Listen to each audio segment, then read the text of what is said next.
This is Van Electric Ghost, and we're live on the air for the first time with Kathryn Vecchio. And welcome to the Fam Electric Ghost podcast. Hello. What's Hello. good? Welcome to you too, everyone. Well, thank you for being on the show. Just for people, we're starting a little bit late, but we're here, so we made it. Um, so we like to talk about what the guest is going to bring to the show. So we actually have this as the topic. We're going to bring up, if you'll do what I want it to do. Mm-hmm. Why is creativity at the heart core of healing, and who is an artist? So that's kind of like the focus we're going to talk about today. But before we get into it, we are a featured podcast on the Newsly platform. We've been a featured podcast there for about 2 years. So if you use coupon code GHOST to get 1 month free premium subscription, so you can check that out. And again, for those who are listening only, we have a website up. It says artfortheheartfoundation.org. And that will be fully Mm-hmm. clickable Yes. when we're published. But if people go to that website, what would they find there? Well, they'll find an explanation of how the program works, how we deliver it, and an explanation of how we came to land on this idea that creativity uh, is at the heart or is the string that connects these multiple populations that I've worked with over 30 years. And you'll also hopefully get a flavor for my commitment to creating measurable results. While I like art, I like data points. I like to see that we're moving the needle. So hopefully you'll see that, and a little video where I explain it hopefully plainly. So you have over 30 years of various experiences and aspects of mental health. You've been in Mm-hmm. private practice, and you've been in city, state, county government, and you study at Texas A&M and Yeah. Trinity's Seminary, Baldwin, Wallace College, and Duke University. And you Mm-hmm. were a staff psychologist at a maximum security prison, and you've worked also with veterans, right? Yes. Uh, I worked on a contract at Fort Bragg, deploying our beloved soldiers to prepare for that. It's quite ominous, very sobering. Yeah, Yeah, and it is hard. Because my a lot of my family were military. I was like one that, the generation, my younger brother, we went to college. But a lot mhm, of people in my family, back in World War II, they were in World War II in Korea, Vietnam. And so, right. we were lucky enough that we didn't do that. But my older brother, he was in the Gulf War, the first one, and Hmm. so he had to deal with that. And he was a Hmm. medic, so he saw a Hmm. lot because he had to Right, go out and deal with the results of that, what happens right. on the field. So Yes, even to this day, that still affects him. And he's kind of guy. He's gone into nursing and is a PA, but he has to. He was able to go on to ambulance duty because he got used to that, hmm, hmm. to deal with that kind Yeah. of trauma level stuff. It's interesting with soldiers. It seems surprising to me for some reason because how we think of soldiers versus maybe elementary school children that engage art, we see really significant results in the data, and I love it. And also, you'll see on the website too something about trench art, which is really an interesting. It actually is what perked my passion with veterans and creativity. Um, but we see that we see that it helps veterans. And by the way, the number of veterans who suicide is higher than the veteran or soldiers that we lose in combat, and the number Hmm. is quite a bit lower. We suspect it's around 40 actually a day. But one of the things that soldiers do, if I might say this really quickly, is when they were in the foxhole in World War I, they took shell casings and created these amazing works of art. I'm talking about carvings that are unbelievably intricate. And there's actually a museum in New Orleans, the Trench Art Museum, beautiful, and a book on Amazon called Trench Art that is wonderful. What is really interesting about it is when I hold my trench art, what I think about is really getting in that foxhole. What was that like? They had to eat and sleep, stand in the cold and the rain, and they were on duty, eating the MREs, which are difficult, right? And then to survive. And the one I have says mom on it. So, that was a tool that they used for survival. How fascinating to me that is. That's really interesting because, I'm a big fan of comic books from like the golden age. And a lot of the golden age comic book artists were in World War II, guys like Jack Kirby, Steve Mm-hmm. Ditko. They're Yeah. famous for creating like Spider-Man and Captain America, and they were actually in World War II. And so Yeah. they had a lot of this comic books from that time period were talking about the war. I mean, Captain Mm-hmm. America was actually happening in the 30s. That was a 1930s Right. comic book. And a lot of the art in those early days from like the early version of Marvel and DC, a lot of those artists were veterans. They came probably from that foxhole art and they found out they had ability and then they started translating those stories. Initially, there were a lot of Exactly. war comics, and then they translated the characters like Captain America that were kind of beyond that, Yeah. but Right. I'm Italian American, and my father, first generation, when he was a soldier, it transferred him into the idea that he wasn't just Italian American, he was an American.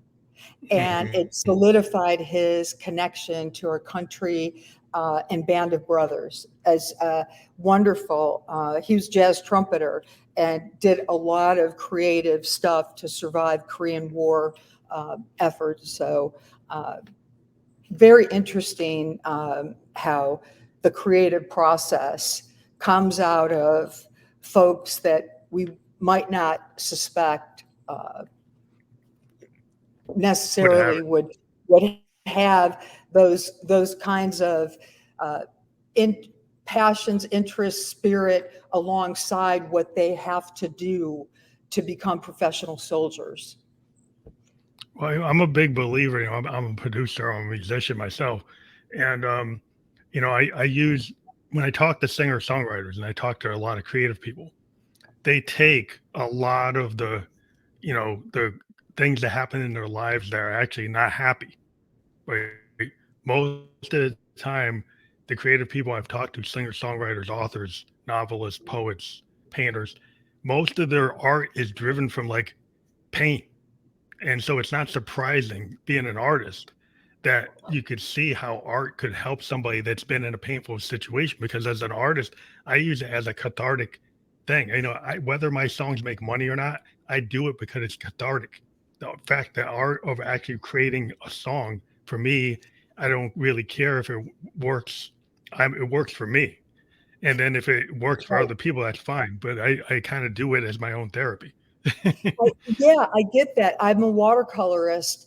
What I try to do is our idea of art is quite expansive. My idea is, what is your canvas? Yours is music, right? Mine is watercolor. It might be designing a house. It might be cooking.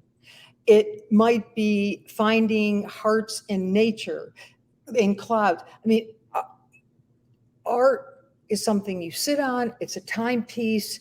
It's a bridge. And the thing that really got me was I asked people, what do you feel is the greatest work of art of the last millennium? And one of my little kiddos said in group, it just stopped me in my tracks. She said, your life. And I went, you know what? Exactly. And that was the thread when I thought inmates, veterans, recovery, autism, blended families. It's how can you imagine a solution that is completely your own? And we've lost imagination, I think, in this culture. Yeah. Yeah. Problem I see with a lot of culture today, and because you can see behind me, I actually have real instruments. And one of the problems I see today with a lot of people is they have a laptop and they go in and they're just sampling. They're grabbing other people, right? Because they want to Mhm. sound perfect. And the whole thing I try to tell people who are artists, because I'm a producer, is if you remember, like in the 60s and the 50s and the 70s, what the, what used to call the happy accident. If you think about the Mhm. Rolling Stones recording in a France in Yeah. exile on Main Street, a lot of that Mhm. was just in the basement, just messing around, right? They weren't trying to be perfect, and it just happens. And like if you're good, if you trust yourself, but people get so into wanting to clone something and make something perfect, and the computer is telling them, oh, it's the perfect timing, the perfect beat, and it's like you don't have to be perfect. Actually, It's a lot of intuitive. art is good because of the happy accident. Exact. I'm sorry, I cut you off. Sorry, but it's intuitive. And I think, again, it's an imagination, not a formula. And for those of us who are artists, our brains are always going, right? It's calming. And for those who, and blessed, we need linear, it's igniting intuition. I recall watching the Sandy Hook situation, and I was watching it and I thought, Hmm. how in the world is it possible to find a way to have joy? My philosophy is always there's always a way to flip it. There is always, Hmm. and yet I watched it and I thought, how? And it is stunning to me. It gives me the passion to do this when I feel weary. They have a program called Love Wins. Actually, I get really tearful even saying it. Post traumatic stress gift, not disorder. I Hmm. love it. And these children are showing after that event, they're actually showing compassion and kindness.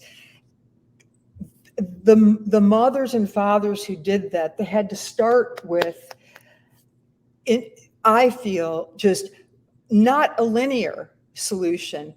intuition, imagination. How do we create something out of a mess? Kind of like jazz, Yeah, it's it like kind jazz of goes fusion. right. Exactly, exactly. But wow, it's brave, it's courageous, and art does take courage. It does. Well, you think about it, like like I always like I had this. I was taught on classical instruments like clarinets, and I could sheet read.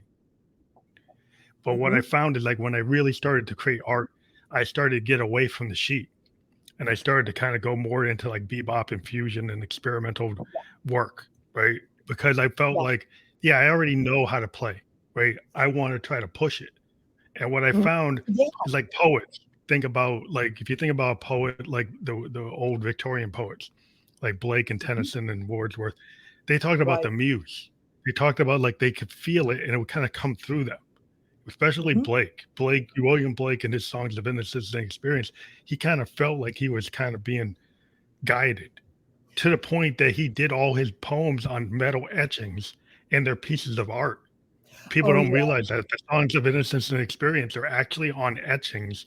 There were metal etchings with all this artwork, and people don't see the art; they only see the poem. And so this whole thing where he had this experience where he's trying to make this multimedia thing, and he never even knew he was going to be famous. He's one of the Victorian poets that he just did it because he felt he should do it, and he wasn't famous in his time. That is just such so beautiful. It uh, sparks me to think of something. We do a lot of repurposing. I tell the kiddos and people, we try to provide mediums for people who don't have access. I say, go shopping in your house. Look around your house, like a scrubber that's copper. We cut it up. That becomes glitter that we put in something. We repurpose. And my Oh yeah. inspiration was at the prison the death row, I worked with death row, and then I worked on the inpatient psychiatric unit. And often like, one, they didn't have art supplies usually. And second, on those two units, often we had to take privileges or items that might be harmful. We had a fashion show out of our paper gowns. One. I was, of course, the artist. I was always trying to think of outside the box, right? And my thought was, and actually it was the reason I went to seminary, was in a cage of guilt and shame, often regret. Had to look upward, and resources are so limited. If anybody thinks that a prison is easy or comfortable, absolutely not. Absolutely not. Not supposed to be, but they don't want it to be. Exactly, and with privatization, but making stuffed animals out of paper and these kind of things, and the imagining what it was like to create poetry of that caliber with such little resources. And here we have what we have. Let's create, let's go for it. Let's do with it, right? Well, you think about art is like, people have limitations because they think, oh, like I can't be Longfellow, I can't be Blake, I can't be Wordsworth, I can't be somebody from the Harlem Renaissance. But the whole thing I try to tell people when I'm a musician, I always look for somebody that show me the song that you're the most scared to show anybody. Because what I tend to find is that is the one that actually shows the true version of who they are. Where a lot of the other stuff they're showing me is just a clone of what's popular. And I've always trying to get the stream of consciousness, like authentic version of themselves, because there's so many people out there who are already Madonna, they're already Taylor Swift. We don't need another one. We need to see you, right? And that's my whole point with a lot of people is like I'd rather just see who you are, and if it's quirky and weird and it's different, that's what I want. That's what I want to bring out. We have I don't have many rules in life. In fact, I usually rebel. However, we have two kind of rules. One is everyone comes up with their own personal volunteer program. If you're part of this, maybe small, maybe simple, but gratitude and service is one of the most powerful tools. And the idea is you must create your own volunteer program, right? One of my kiddos did a sachet of catnip and took it to the pound. But the other rule is you never throw your art out, because new eyes on it, or it might bless the person next to you, or you might cut that painting up and create something else. But it's art. And we want to cherish that, right? And I totally agree with you. Many of the pieces that artists had thrown away become some of the greatest works. And I think this idea where we kind of worship celebrities, I would just challenge folks to think about, if you could change one life or inspire just one life, if you really think about that, how significant is that? How incredibly significant if you could encourage one person on this planet, and versus thinking of like an arena, and really meditate on that concept. Yeah. You do. I totally agree with. But I think we have this whole worshiping of these mega personalities, and then they're getting all the resources, right? So there's so many artists on Spotify, but then you get the mega artists, they get all the attention. And so my whole podcast from the beginning, I talk to only emerging independent artists that aren't big labels, that aren't signed, that aren't really big. And I talk to them all over the world. And the whole point was, I'm a fan of music. I'm a musician, but when I was a kid, I was in the college radio station and I was breaking bands like REM. I was breaking all these bands that nobody heard because Yeah, I thought that I saw what was in the top 20 and I was going for the underground. I was going for the bands that were doing funk, punk, and weird things that nobody ever heard of. Like, what's that? And I was yeah, like, well, why not? But because like if you just keep on repeating things, it's like what do you get? You get the Beatles, you get the Monkees, you get the Yardbirds, you get the same thing, right? You get a similar thing, right. power pop, British invasion. But like what I want to listen to is Sun Ra. I want to listen Yeah. to something like Coltrane. I want to listen to something so Oh, off kilter Coltrane. like Velvet Underground, or something like Lou Reed, or Suzanne Vega, or somebody trying to do something different.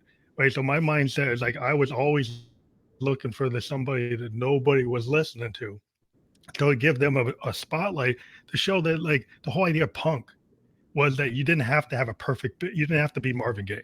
You didn't have to have Right, perfect pitch. That you could come out like the right. Ramones or the Clash, like a Talking Heads, and you could be David Byrne. You could be doing something really weird and arty, and be at CBGBs and like, wow, there's something about that, and it was true. But people today, like, would you actually allow a David Byrne to happen today? Would you allow a Talking Heads to happen? Because it's like, oh, that's weird, and then I won't go anywhere. I wonder what you think about this Post Malone, where he, as a musician, where he will say up front, I almost think that he's teasing this concept where he'll say, I don't sing any of this. He'll almost make, in my opinion, kind of take a nod to that. But I'm not a Yeah, professional yeah, musician. It's refreshing to me, and my kids seem to like that the idea of be completely transparent, not kind of wanting to uh, be something he's not, and then show that many not criticizing, but saying it in that kind of manner that's not critical, right? At yeah. Love Supreme, I went to a conference, John Coltrane. You might appreciate this too, that yeah, I think of inspiration, spirit in how Love Supreme is so inspiring. And the conference was all about 3 days. How could John Coltrane have created Love Supreme without some huge spiritual uh, evolution within himself? 3 days of this is Yeah. amazing. I'm a believer in that concept. I don't know.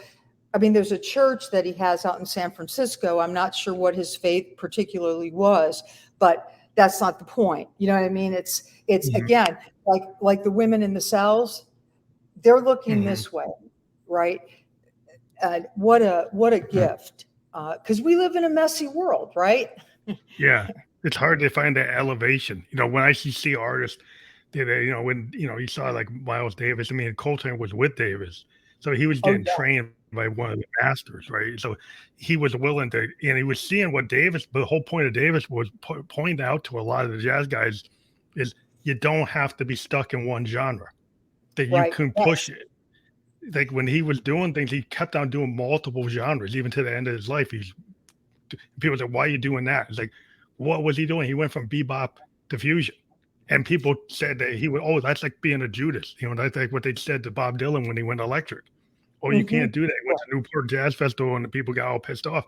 It's like, well, sometimes you got to change. Sometimes, like, you're not going to do the same thing because it's boring. Like, if you're an artist, a lot of times Yeah. you evolve, and you evolve. You were 17 when you had a hit. You were 24. Now you're 29 or 30. You're not going to want to do the same thing you did when you were 17. Most of the time, you don't. Unless unless it's turn off technology. I mean, there's research on this activity, how it changes us. My hero is David Bowie. At the Yeah. end of his life, right? I mean, outside the box forever. And I was a teeny bopper in that era. So, in Cleveland, from Cleveland. So I was out of my mind about him. But at the end of his life, he does that Broadway play. because he had that passion to do it. And he just didn't stop, what, like you're saying, outside the box Yeah, all he the kept on time. innovating. Even at the end, he knew he was passing, and he created this whole visual thing. When he knew he was dying, he actually put it into his art. I mean, he was an artist to the end. He put that whole last album was a whole art experience that was, again, like his Ziggy Stardust, Aladdin Sane, you know, the Thin White Duke. He was still creating another character. He created this vision. It was like, well, this is me, and it's all these other characters, and now I'm kind of going to the next zone. And Exactly. I always thought that it was brilliant that he mixed theater and visual and music and jazz, and Mhm. it was everything. It was like what I Yeah, call my record label expansive, because I'm a big fan of those 1970s acts that kind of crossed. Bowie was crossing into funk and psychedelic and rock and theatrical, like a lot of the bands. They didn't yeah. stay in one lane, they kind of crossed. Right. And by the way, they often were vilified, right? Yeah, Uh, for doing at the that. time. And it wasn't even until after they pass, of course, great artists then go, a lot of them after, some perspective, people catch up with it, right? And Yeah, so the idea that we might find all kind of accolades for our work, uh, it listen doesn't to always your happen. soul and create, express what you are. But one of one of the things I say so often is, what if creativity isn't part of it, but it's all of it? What if Yeah. imagining like Kind of Blue, Miles Davis, right? Or so, Mhm. yeah, wow, Yeah. that's amazing, right? Imagining Picasso, the Guggenheim Museum in Mhm. Venice, imagining uh, uh, Peggy Guggenheim had to imagine that. She was vilified at the time. Jackson Pollock. Uh, Mhm. Everybody gets vilified. You know, yeah, until they get canonized, because what ends up happening is, like, people say, "Well, you shouldn't do that." Like in jazz, people still think bebop is the standard. If you yeah, go beyond bebop, then you're not really doing jazz. It's like that's not the only form. Right? right, And so right. people start telling you can't do this, you can't do that. And it's like all the great writers, like Orson Welles, they asked him one time, like, about Citizen Kane. He said, "Well, I didn't even know what I was doing." There's this whole documentary where he basically said, "It is what it is because I didn't know what was wrong. I just did what I thought was right. And I didn't know what I was doing." And so I said, "Well, can you do this?" You go to a cinematographer. It's like, "Can we do this?" It's like, "Well, we don't normally do it," but he had a cinematographer that was willing to do the things he said, which a lot of people weren't. And he was willing to get them to do the shots that people say you're not supposed to do. And that Right. changed the whole film industry because the way he saw things was not how things were being done. He's a great example, I think, and Ernest Hemingway and Jackson Pollock. People would ask, uh, when are you finished? We're talking about starting, right? Yeah. When is a painting done? When do we overwork it, right? And Jackson Pollock said, some Life magazine, when how do you know when you're done with a painting? How do you know when you're done uh, kissing and caressing and hugging and holding someone? Wow, what an idea, right? And again, it's like kind of a different intuitive piece. What an important piece to listen to, and the idea that it's connection. And to me, the opposite of addiction is not sobriety, it's connection. Yeah. It's Connection. That's totally because of the, yeah. I mean, it's just like this whole idea, like what I deal with is like I'm a sound designer. So a lot of mhm, what I do is I use analog synthesize these waveforms to mhm, create sounds before I even start a song. I uh-huh, go and take and I create my own tones. And it's an old process, but some people do it and they sample. But I actually take mhm, synthesizers and oscillators and make my own tones. So I don't have to buy tones. I make my own. And so it's kind of uh-huh. like I'm making my own colors like a painter. And the way I I look love at music is like sound painting. And Hendrix and used to talk about it. People asked him about electrical light, and he said, "What is all this?" Because people heard water and all these weird cosmic things. He said, "It's a sound painting." And the same thing is like George Martin. He said, "What are you doing with Sergeant Pepper and Rubber Soul?" Oh, those are sound paintings. He actually talked about Monet, and he said, "I could have recorded the Beatles like a hard rock band, like just a band, but then we said we could use the studio as a canvas, and we can do stuff that we used to do Yes. on Peter Sellers records. He used to do all this stuff for Peter Sellers, and the Beatles actually knew about it. And he Mhm. used to do backing tracks, backward tape loops, all these like applause, people doing field recordings. And they said, what if we take some of that stuff from the Peter Sellers records and actually integrate it into the Mhm. music?" Uh-huh. And then like, wow, because they've taken this stuff coming from comedy records and put it into rock. And it was a massive change because even to this day, people use studios and they use their systems as canvases to do things beyond what you could normally do with an instrument. Yes, I love that. I almost always hear, well, Dr. Vecchio, I'm not an artist. I read a book in the beginning. I'm an artist because I follow a line to its conclusion. I'm an artist because I see that droplets of rain reflect. It's seeing a tree is not a ball of green on top of a brown stick. Uh, you Yeah. know, see, right? And I remember one little guy said, "I can't do anything," but he cooked. He was a cook, and I said, "Your canvas is That's an your artist. cooking." He loved air Oh, fryers, and I said, "So he does a YouTube piece." I think he said like 36,000 views or something, and he's wonderful. And now he's into drama, and so our we're so expansive in our ideas, and we're so blessed we have gotten high school credit for our one of our full 10-week programs, and that's awesome. we're so grateful. uh, we believe in it. We don't want to place this on anyone, but give it a try.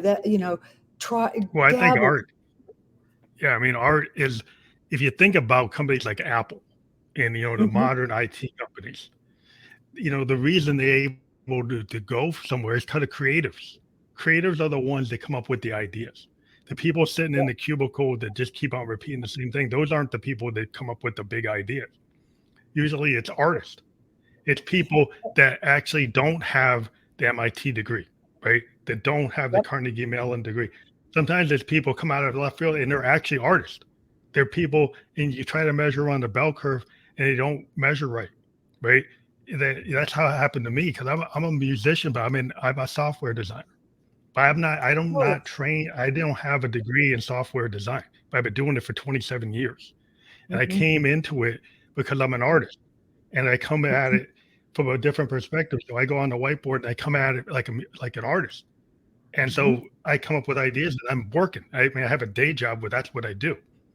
And Right. sometimes the, Yes. the problem is they measure people and say, well, you got to have a comp sci, you got to have a master's degree, you have to prove it. And a lot of times they got the missing the mark, and they're missing. Human beings are very creative. And just because you don't measure well on the SAT or you don't measure well on this and that, you need to look at the whole person because every human being to me is very creative. And I've found people that can do things that people didn't think they could do it. And it's like that's because people underestimate what people can do.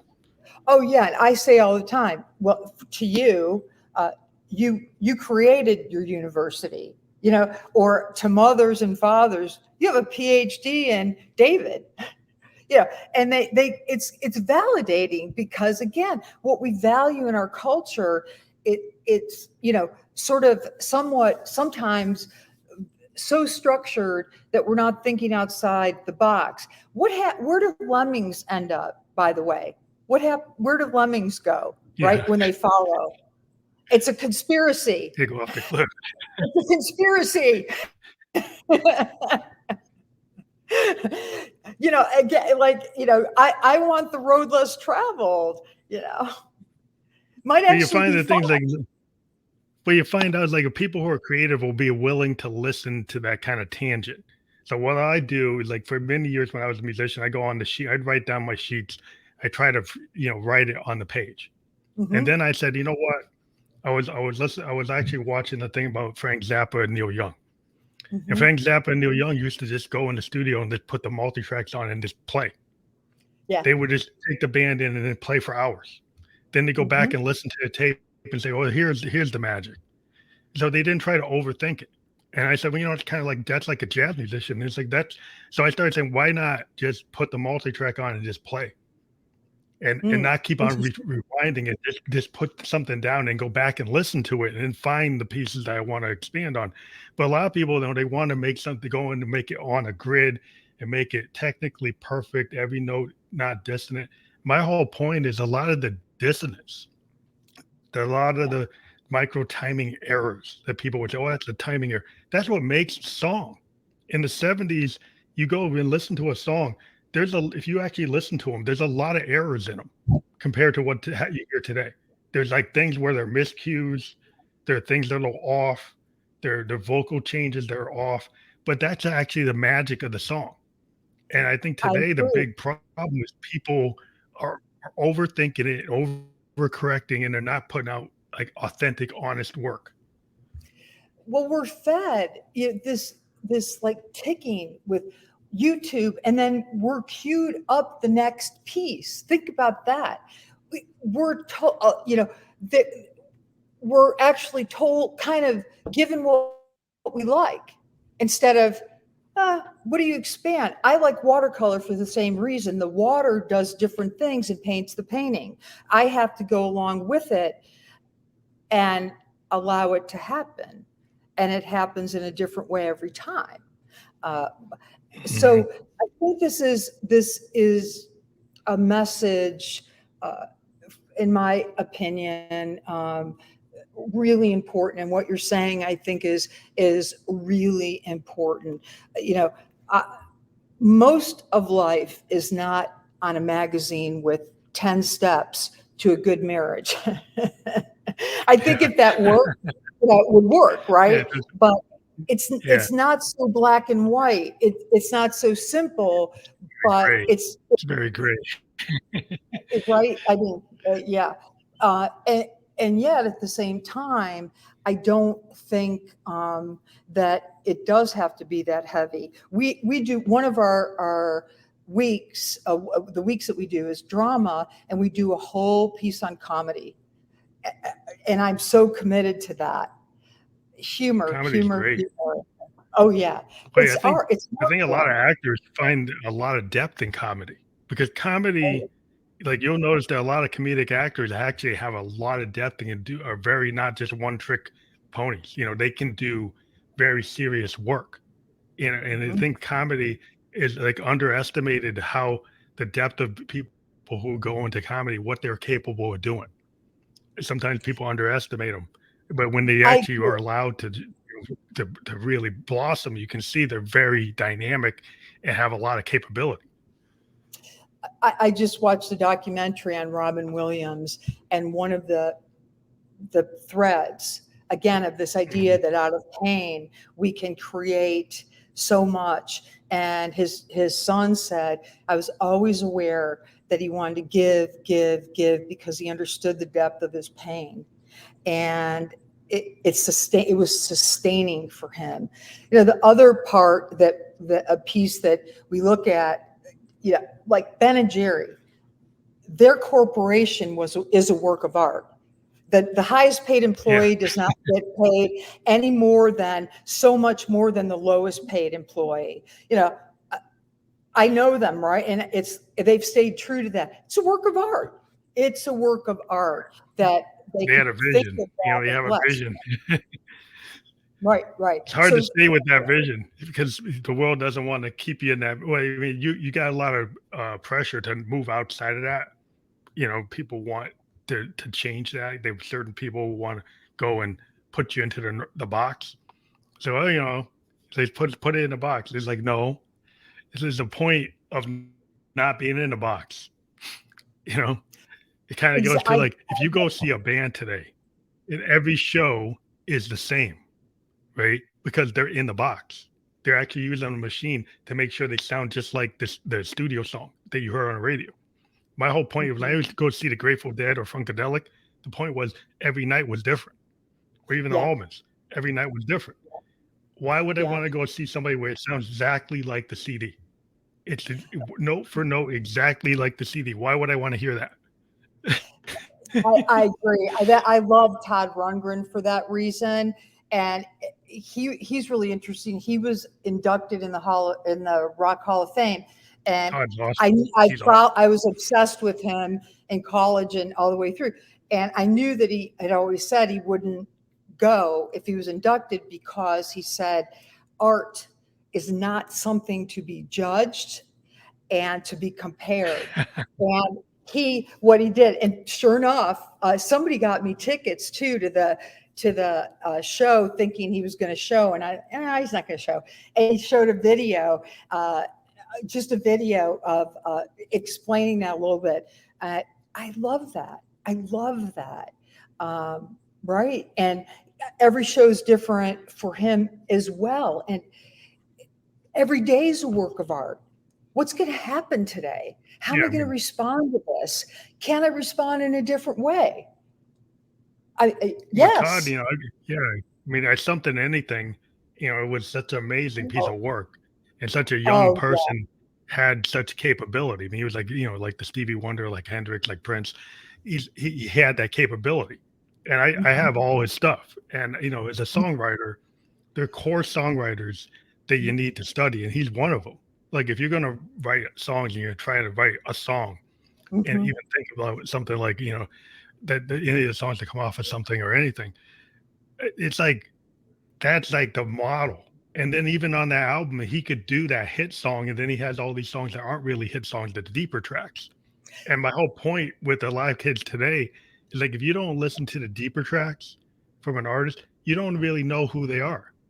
Because if you only listen to "Hello, It's Me," you don't Mhm. really know who Todd is, right? If you actually listen to everything that's on Something Anything, then you would start to know who he is. Yeah, dream goes on forever. Right. I heard him say that he said, I got tired of myself singing about breakups. And I thought, don't we get in that rut, right? Our broken relationships and kind of obsess about it. And then he breaks out of that to be more than that. Not that, our relationships are super Yeah, important, but yeah. And I thought that was really, sometimes when people put words around it, it's like, aha, oh yeah, that makes sense. And um, I like the fact that yes, he always thinks outside the box, and that as a producer, he's just not well known for that, right? Yeah. Um, yeah, but I mean, he did a lot of work. I mean, he worked with the band. People that mhm, might not know. I mean, he had a lot of capability.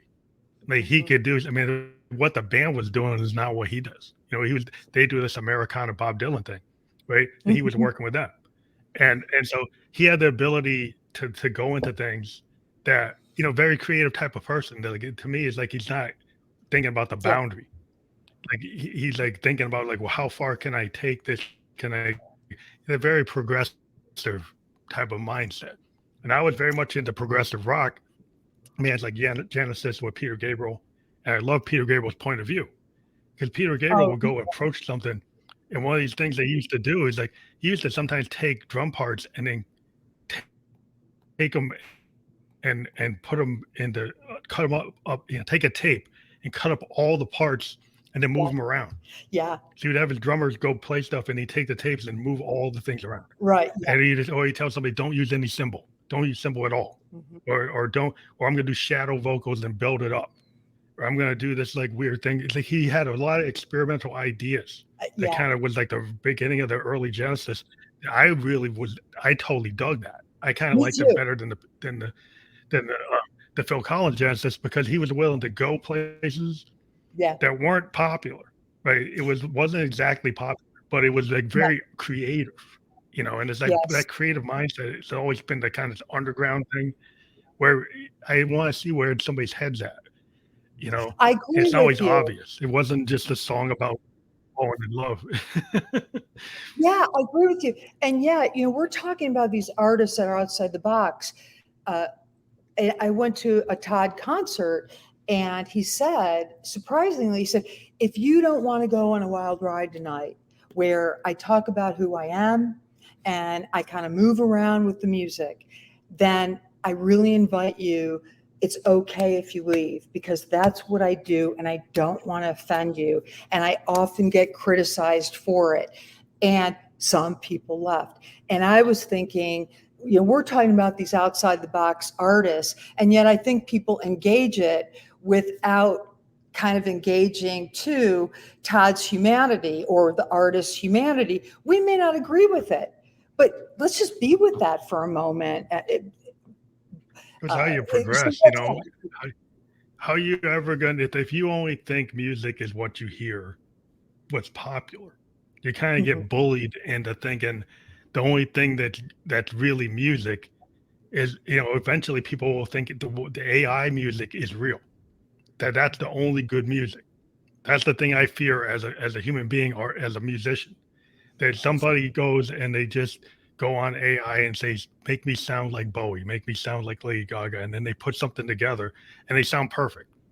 And then they go out and they don't really even know how to play, and they just put this stuff together, and everybody thinks they're a musician, and it takes away from somebody who actually can play like 17 instruments and do all this stuff and actually put their heart into it. And then nobody sees that because this other person is popular on TikTok or Twitter, and they kind of pushes the real music down. And I have a fear with the way things are going with the commercialization and people just bean counters looking at stuff.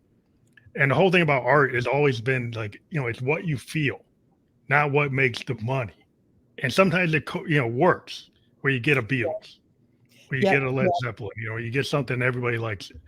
But sometimes it's like a Lou Reed and the Velvets, where yeah, people find out about it later, and then they say like, yeah, Lou Reed yeah, inspired so many musicians, and yeah, the stuff he did with the Velvets was not impactful except for the people who heard it, and then they became yeah. impactful.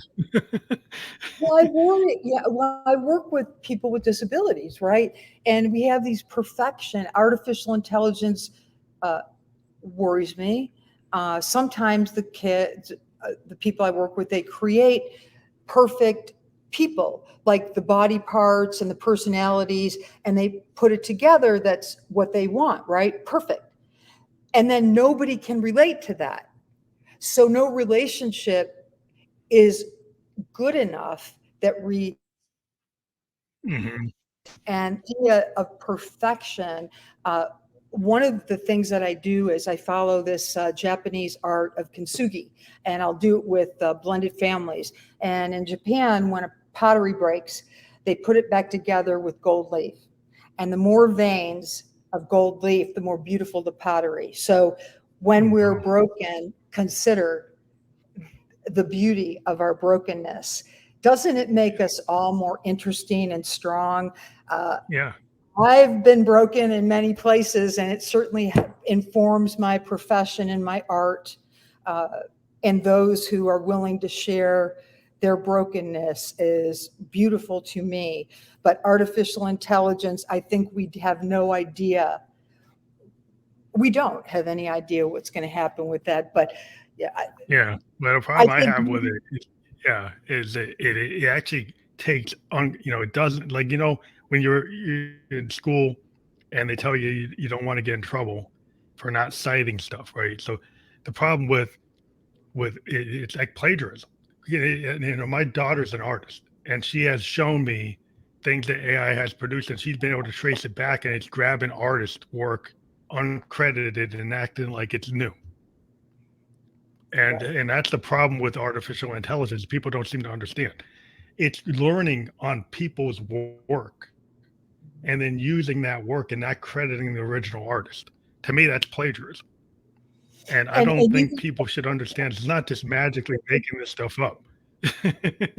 Well, yeah, and you were talking about the actual instruments. I have my father's trumpets everywhere, and sometimes I'll bring them in to hold them instead of. And technology has brought us so many things, but the click, click, click, just smelling a violin. I mean, to me is just Yeah. fantabulous. An old guitar. Yeah, I mean, Yeah. if you're on a real piano, if you're on a guitar, if you're on a bass, you're on a clarinet or like alto sax, there's something about breathing into an instrument. You know, that's Right. the whole Right. thing with Yes. jazz. There's a lot of the woodwinds and the Yeah. power that you can have, like a Coltrane or a Davis or any of those guys. It's what you can do, and I don't think any machine's ever going to match. Because the thing what happens when you're an artist and you're in that point in time, it's what you're feeling at that moment.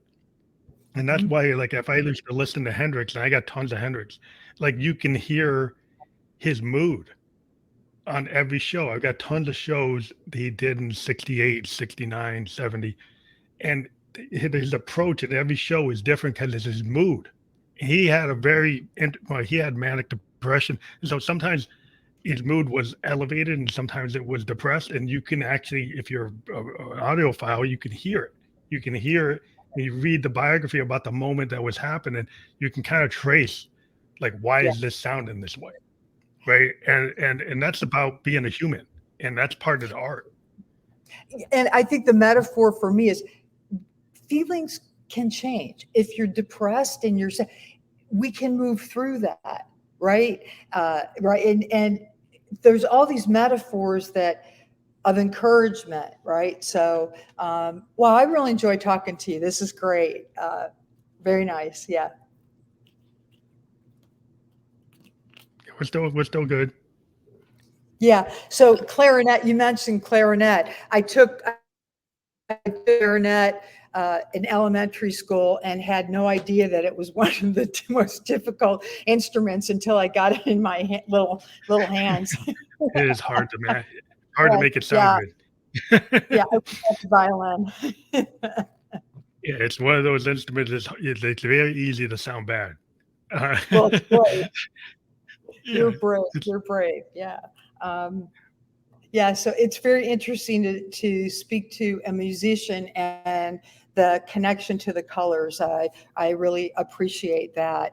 We do one of the weeks too is we do a soundtrack of your life.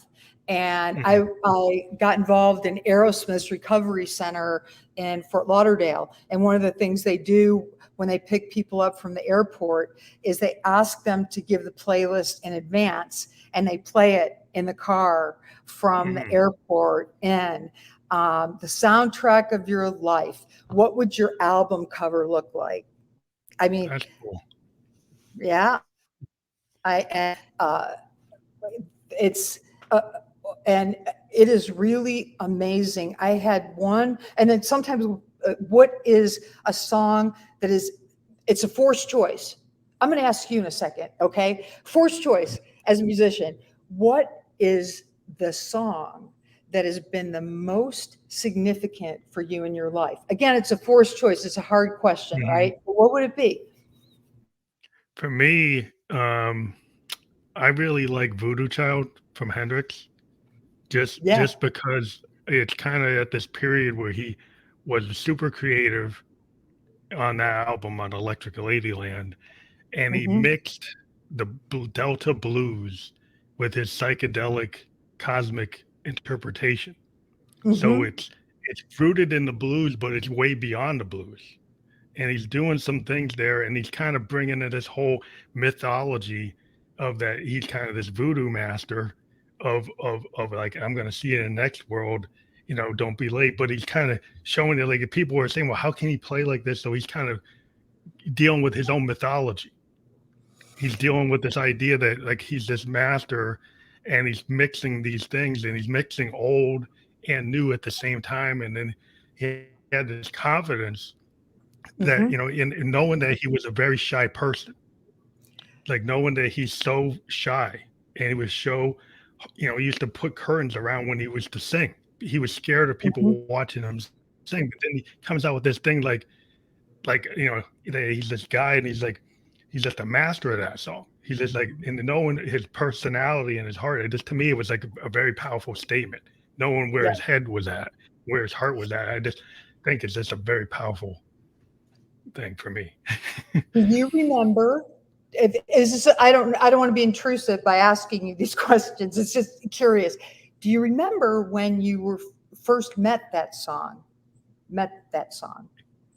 It was in like I was in the 70s. I was just learning about like I was a child of the 70s, and I just started to learn about Hendrix, and I was really kind of sad because he had passed. So this Mm-hmm. was like 76, 77, and I Mm-hmm. discovered Hendrix like 76, 77, and then and for years I had kind of been told, oh, he was a drug addict, he's this and that, and then I got really into his catalog. And I said, this guy's fantastic. I don't care what people are saying about him. I Mm-hmm. think he's amazing because some people in my family were kind of religious and they were kind of putting him down because he died Mm-hmm. from like an overdose. And so they had the negative points of view about him. Right. And I just kind of like, I started reading about everything I could read about him, buying all the records. And I just like had been listening to Clapton, listening to all these people. And I said, well, this guy is like unbelievable. This guy is exceeding everything I've been hearing. And I said, wow. I was like, I wish I could have been there in 67, 60. I was born in 67, but I didn't know I was a kid. I was a baby. I didn't understand that stuff. And then by the time I get to like 76, then I kind of understood it. And I was like, wow. So it's kind of like this loss that he wasn't around, but I was like really intrigued by the capability. And it just was to me this kind of moment where I was like, wow, this guy's gone, but he's great. It was kind of And I weird. hear, well, and I hear you saying you were able to meet Hendrix beyond what his defining him in his maybe regrets, missteps, bumps. I always call them bumps. I don't like to, because the bumps are the path, actually, in my opinion. But that you're able to see him. So maybe if we create art where people are able to know us for our real selves, not just the bumps. I mean, they're part of us, but that's not all of us. And it feels like to me that's what you were able to do with Hendrix. That's a beautiful thing. We show videos and we'll ask the people in the groups. And group is always our preferred. We don't always, but preferred delivery, because again, my philosophy is connection. It's the piece that's missing. And we'll tell people, especially addicts, go to meetings, connect. Well, people don't know how. They don't have tools, right? They don't know how to resolve conflict. And with an addict, if they start at the usual age is 13, well, that's where the maturity and social emotional learning ends. So in group, we're able to practice in a safe place, a safe format, skills. And so it's not just art, it's tools, but we'll show the video and people react. And I had someone in there that was nonverbal, and someone put man in the mirror up, and probably spoke the equivalent of a short paragraph in response to that. And one of the kids that's nonverbal, I put Jackson on, June Carter and Johnny Cash, Oh saying yeah, that's a great song. Yeah. saying every word to Jackson. So what if, and the last part of the brain to die is the part that is music. And I know my mother has Alzheimer's and will play my father's trumpet music, and she smiles and it awakens her. Yeah. It's a wonderful thing. Yeah, music is like a core thing. My dad passed to Alzheimer's, and he was a big music fan. He had a massive collection. And Yeah. music was a big core that keeping him kind of there for a long time Mm-hmm. because that's the one thing he could recognize, like you're saying. Mm-hmm. But yeah, I just think it's like being a musician. I've heard also like if you're a musician, like if you get Alzheimer's and you keep on playing your guitar, you keep on playing your piano, you can kind of keep your mind active and kind of Oh yeah. keep some of it at bay because it's accessing parts of your brain when you play a piano or a guitar that keep that mind active and doing an exercise. It's like an exercise. People need to understand being musicianship is a good thing for your brain and for your body. And it's Oh another, yeah. it's like a team sport. It's for you individually, but you also learn how to work with others. You learn nonverbal Yeah. communication. Part of being a musician is a lot of nonverbal communication Oh and yeah. verbal. Yeah. Oh yeah. Oh yeah.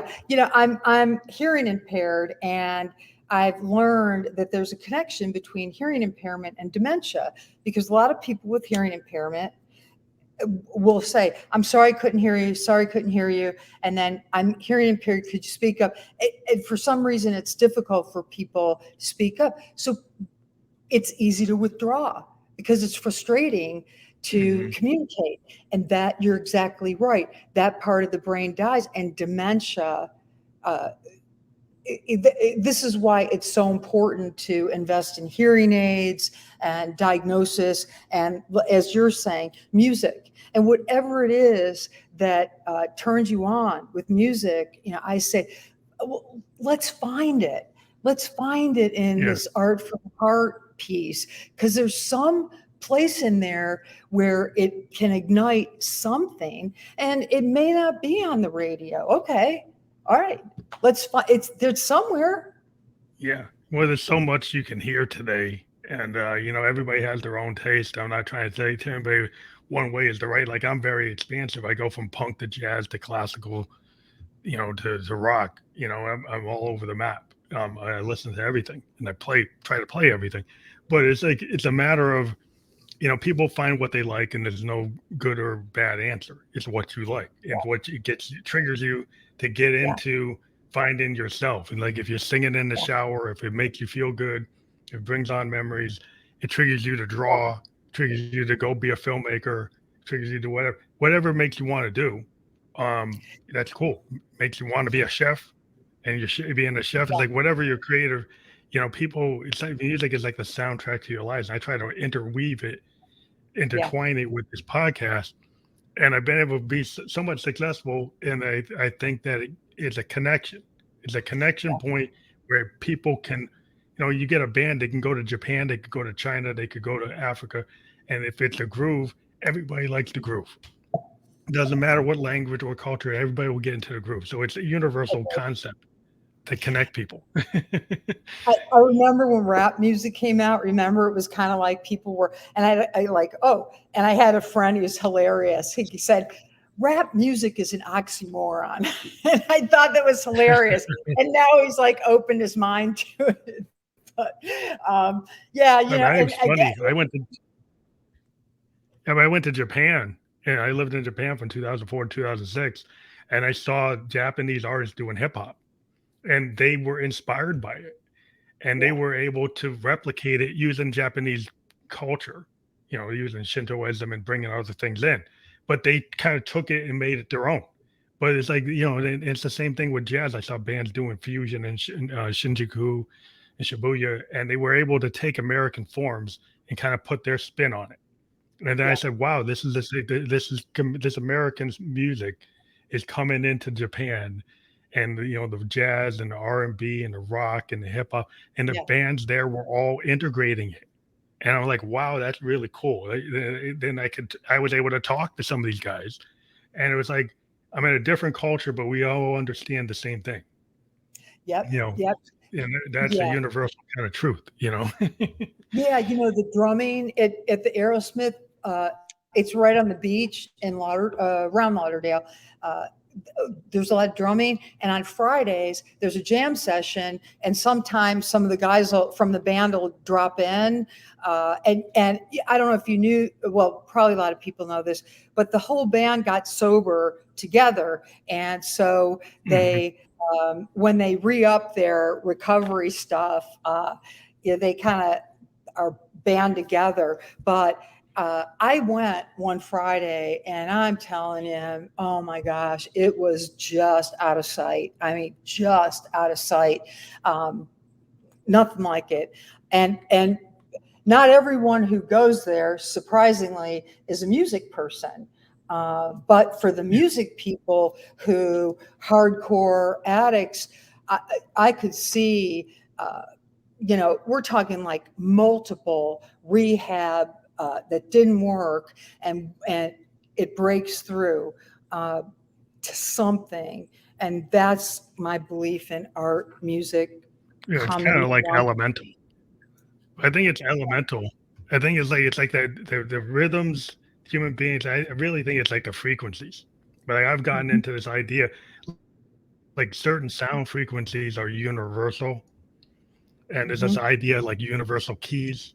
So there's certain ideas like as you get into a certain frequency, whether it's a rhythm frequency or melody frequency, that you can trigger human emotions. And this is what Oh you yeah, see. Like you get in a concert, you can see those frequencies are triggering emotions. People are getting sad, people are getting happy, people are dancing. It triggers behavior. So it's not just the words, it's the signals.